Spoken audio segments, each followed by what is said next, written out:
Welcome back to Progressive E, EBMX motor. We got it, one of the first ones, so super lucky. So thanks EBMX for giving us this one. So long story short, through this whole video and everything you watch, literally we have an EBMX race battery. We're pulling over 400, so 450 amps peak in some instances. We're running 900 phase amps, so we have maxed out the controller. We've put as much into the motor as what we could. We're also running 80% field weakening, which is roughly about 250, 260 amps for this setup. So I suppose, Truett, what's your opinion of this? Now we've tested Ting Tong motor, we've had KO motors, we've got the Ultra B on 22S. Like, what did you think this was going to be like, comparing it to everything we've tried over the years? Man, I freaking love this thing. This thing is just an absolute blast. It's way too much power. It's at the point where it's just dumb. It's just dumb horsepower. It's just rolling burnout up the driveway constantly. I'm only using a max of half throttle on the track. Most of the time it's like quarter throttle. Like, it's just stupid is what it is. Yeah, and on our track too, like one of the first things I noticed was that basically you'd always use full throttle for a large percentage of the track. And with this motor, it has so much power, you're too quick to the next berm that you are half throttle, quarter throttle, just keeping it where it is. But funny story, so we just got done testing the Ting Tong motor. We did a couple of drags up the driveway, which we'll roll now. Okay, so what do we got, Truett? We've got our EBMX motor set to 30 kilowatt. We are 64 tooth sprocket, so we probably won't pull 30 kilowatt, probably pull like 25, 26 or something. Truett Satoshi motor set to 30 kilowatt, same settings, but we know that it only pulls about 20 kilowatt with our previous review. So 48 tooth sprocket, technically you should have more top end. 64 tooth, I should probably have more bottom. I probably should have more bottom end, less top end. Let's see what it does. On first pace.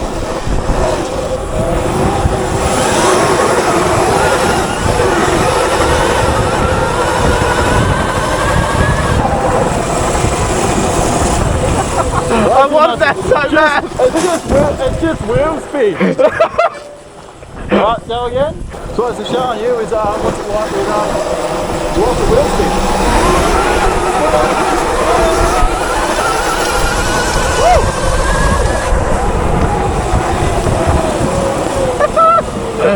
Had me! Got me! And I just can't gas it, I've really got to just roll on. Yeah. And then we had a kind of a bit of a traction issue and we decided we'd go on the road.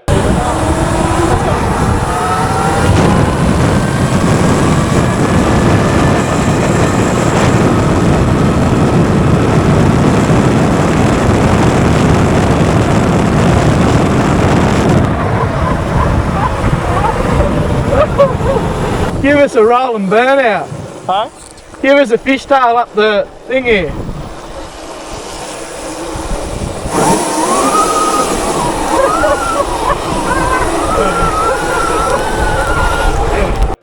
How much different was that?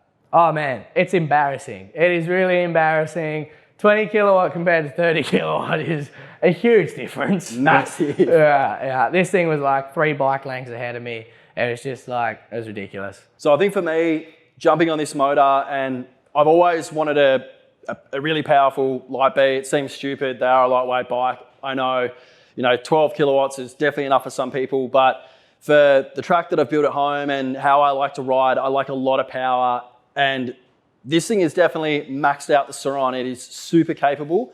And I thought going into this, because I've ridden this so much and done a lot of testing with it, that it was best to kind of get Truett on it today and kind of lay some track footage down, just because he hasn't ridden as much as what I have. I try to pray for you, even when there's nothing, you always make up something. I try to pray for you, even when we're touching, you always make a fuss. Okay, I'm pushing, don't test my patience, I'm trying to pace it.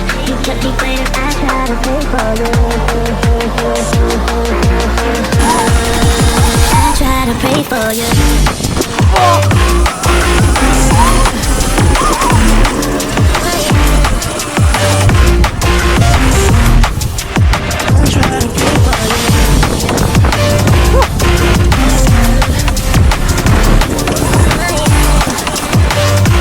So much power. So much power. 20 kilowatts all you need. This thing's just ridiculous.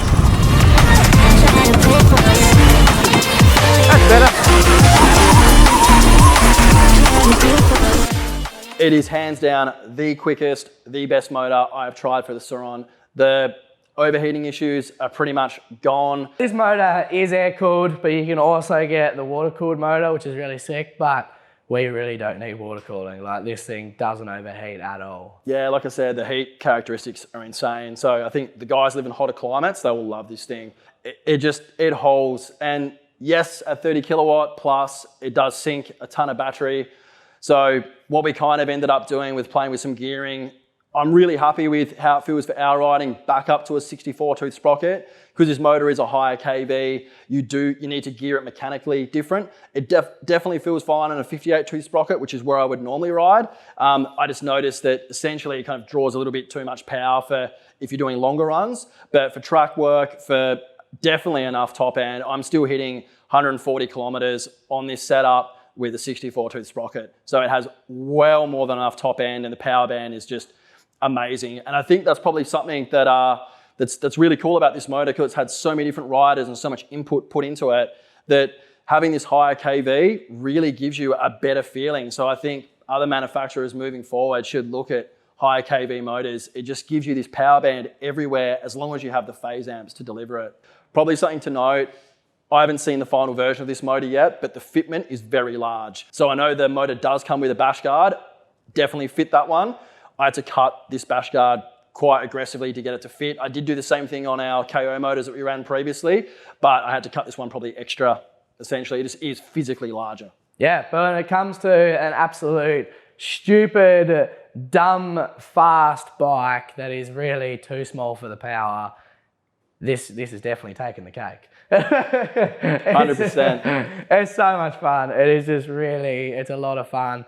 And obviously it's actually got throttle control with the X9000. So it's actually modular. Like, it's not like uncontrollable. It actually is controllable. But if you want it to be uncontrollable, you can wrap it on and it will give it to you. It's a lot of power. It's definitely more than enough for the Sur-Ron. So super stoked with it. So thanks to EBMX for making it. Yeah. This is definitely the best light beam motor on the market. We're not just saying that, it actually is. The proof's in the pudding. It is stupid fun to ride.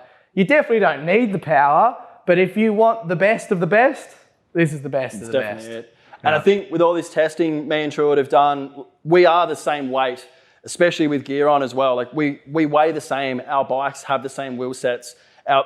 This bike is physically heavier, only by a small margin, but the setups are the same. So our testing is probably the closest you really can get to. And honestly, we're mega happy with it. It is absolute kick-ass. Yeah, so thanks for watching Progressive A. Be awesome if you liked. Even cooler if you subscribed. We'll catch you in the next one. Bye. How to make a play all night, looking your way from out of sight, thinking I should ask if you're doing alright. You weren't easy, so hard to ignore. Pull up on your right, ask what you're drinking, ask what you like. Said you look good in the dim bar light, so damn cheesy. Who'd have thought you'd fall for somebody